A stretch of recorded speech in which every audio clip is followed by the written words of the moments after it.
Chandu the Magician.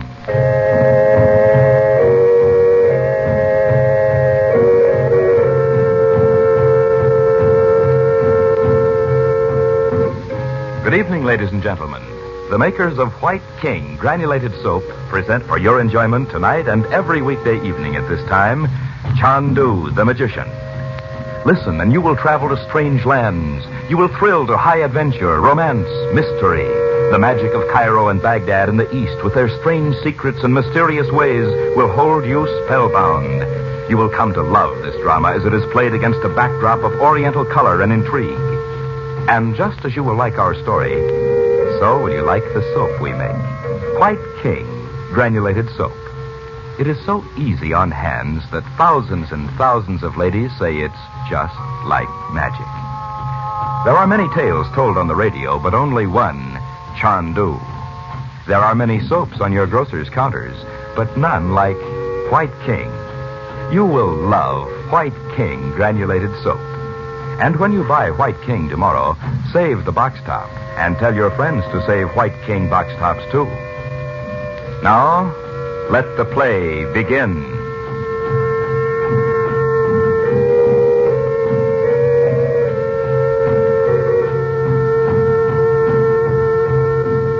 Frank Chandler, known in the Far East as Chandu, his sister Dorothy Regent, and her two children have incurred the hatred of a man they have seen but once as a malevolent figure in a crystal ball. He is known to them only as Roxor. In Alexandria, Egypt, they were locked in an upper room in a native bazaar by a ruffian in Roxor's service. Later, Yusuf, an Arab known to Chandler, brought them native dress with which to disguise themselves and showed them a secret means of escape. But they were followed and stepped into a dark, narrow alley to elude pursuit. When they reached the other end of the alley, Dorothy Regent had disappeared. Now, a few hours later, Bob and Betty are in an inner room in the house of Yusuf. Chandu, the Magician. Oh, look, Betty, what good does it do to cry? It was all my fault. Oh, how could it be? Because I was so scared, that's why. I was afraid to walk down that dark alley alone, so I made Uncle Frank come with me. If I'd have gone right behind Mother, I'd have seen what had happened to her. I still don't see how anything could have happened to her in that little time. You and Uncle Frank weren't more than a couple of 100 feet behind her. But it was so dark, and she had on those black Arab clothes. Uncle Frank and I thought she'd be with you when we got there. Oh, I wish we didn't have to just sit here and do nothing. I bet you could, if you didn't have to stay here with me like a babysitter or something. Well, you certainly can't blame Uncle Frank for not wanting something to happen to you, too. I wish it had happened to me instead of Mother. Oh, that'd be a big help. Anyway, I do have to stay here with you. But Uncle Frank will be back pretty soon, and Mother, too, I bet. No, I hope so. Bob, Uncle Frank's kind of funny, isn't he? How do you mean funny? Well, not mysterious exactly, but... Sure, I know. Most of the time, he's just like anybody's uncle, and then all of a sudden he kind of goes away. And you say something to him, and he doesn't answer. Or else he says we wouldn't understand. Like how he got into our house that first night with everything locked up. Yeah. I sure wish I knew how he did that. Even if it was only a gag, I never heard of anybody else that could do it. Well, we never knew anybody before that had studied magic, or whatever you call it, in India. It makes me shiver sometimes. I like him, though, don't you? Oh, sure. I wonder how he happened to go to India in the first place. I never thought of that. Mother must know. No, she doesn't. I asked her. All she knows is that he went to Europe on some kind of business about 15 years ago. And then he wrote to her and said he was going to India. And she never heard a word from him for years and years. You know what I think? No, what? I think he knows about a lot of those things Daddy invented or discovered. And that's not all. Uncle Frank saw Dad over here in Egypt. Oh, what? What makes you think that? But don't you remember? When Yusuf came into the place over the rug shop, he started to say something about Uncle Frank knowing what Dad was doing. And Uncle Frank shut him up like a clam. That's right, Bob. And besides, he wouldn't be so worried about that stuff of Daddy's that was stolen from our house if he didn't know what it was. Hey, come away from those windows. Oh, it's so stuffy in here. I'm just going to pull the curtains back and open the shutters. No, you don't. Oh, now, Bob, there's nothing out there but the garden. I don't care. Uncle Frank closed the shutters himself. You let him alone. Oh. Hey, there's somebody coming up the stairs. Oh, maybe it's Uncle Frank and Mother. Uncle Frank, did you find her? Not yet, Betty. Oh, dear. I went back all through that alley myself. But, Uncle Frank, we knew she wasn't there. Well, there were just blank walls on each side, weren't there? No, there are a couple of doors, but they were locked. They looked as if they hadn't been opened for years. Anyway, Mother wouldn't go in any place. Well, what's Yusef doing all this time? Well, he's looking for your mother, too. 2 of his men just came in downstairs. They've searched the neighborhood as thoroughly as they can without calling in the police. Well, why don't we call them? I told you. These old buildings are like rabbit warrens with all sorts of hidden rooms. They'd never find your mother if the Arabs want to hide her.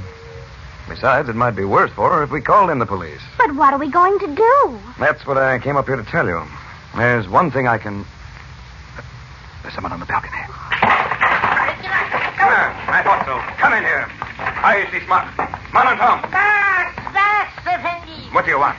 Who are you? You see, Bob, if you'd let me open the shutters, we'd have known he was out there. Answer me, Raghil. What were you doing on the balcony? Nothing.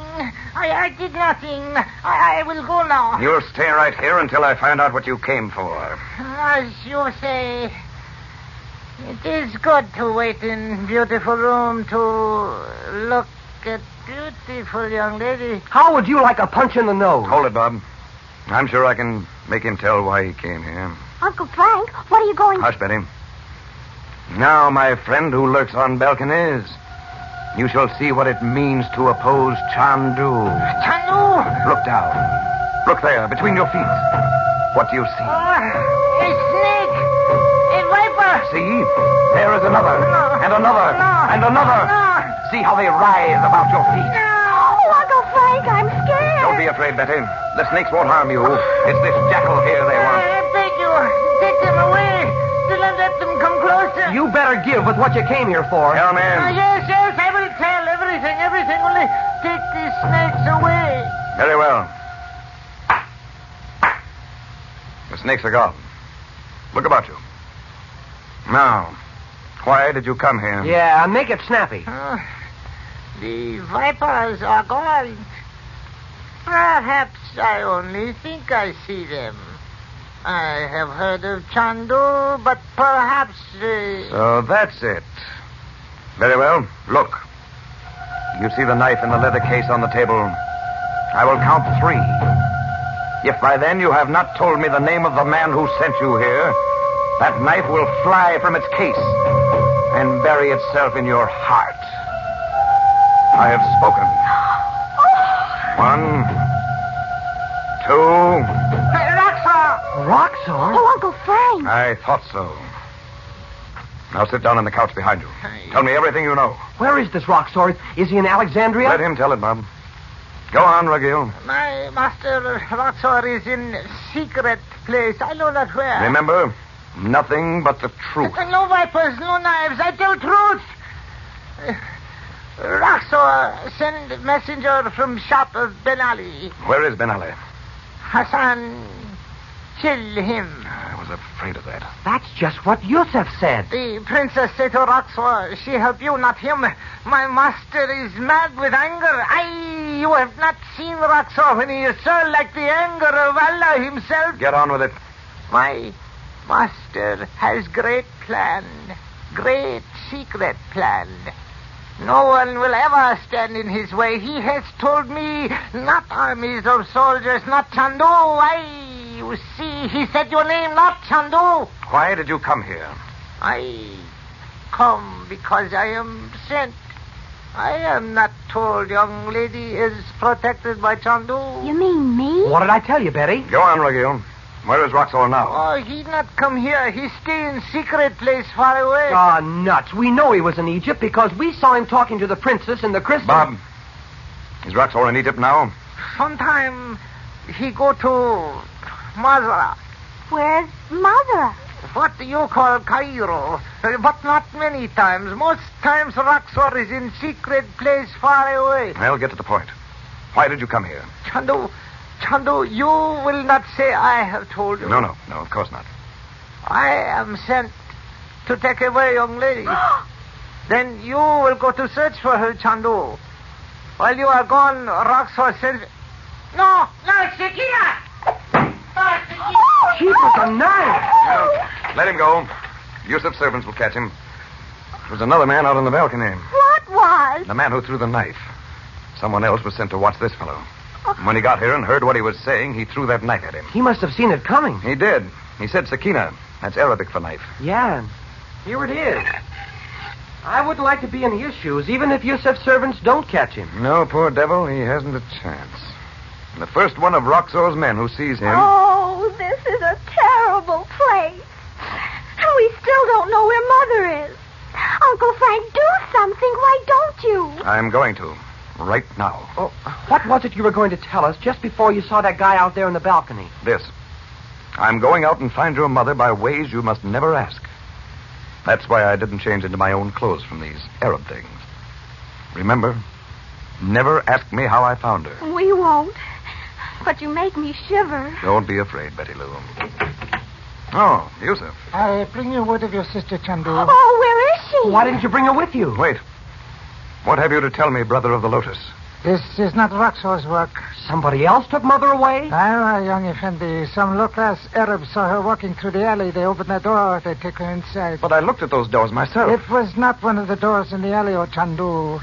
It was in the corner of the wall. How do you know this, Yusuf? I had the men. I've done what was necessary to make them speak. I see. Where is Mother? Where is she now? Your brave mother went with them quietly, Seat.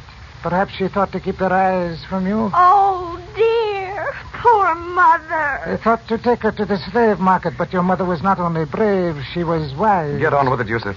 What has happened to my sister? The men were deceived by her quietness. When they turned away for one moment, she went quickly away into the street. Boy, you have to hand it to Mother, Uncle Frank. She put one over on him, all right. How do you like that? But she won't know where to find us. Yusuf, where is she? Where is she now? Only Allah knows.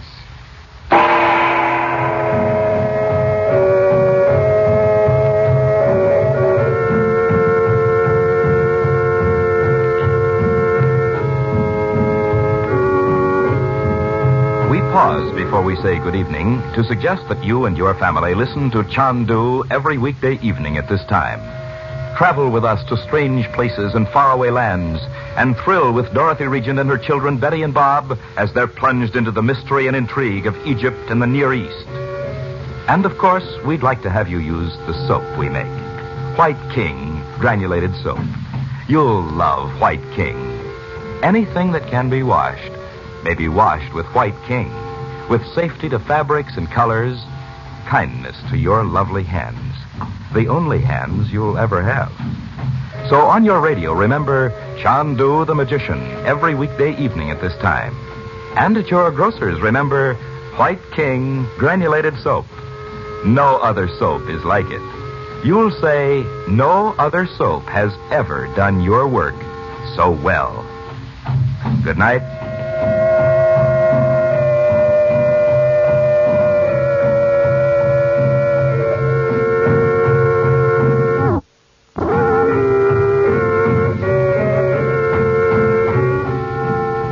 Chandu the Magician is presented for your enjoyment every weekday evening. Frank Chandler is played by Tom Collins. The makers of White King invite you to listen tomorrow at this time when the story resumes. Chandu the Magician. This is the Mutual Don Lee Broadcasting System.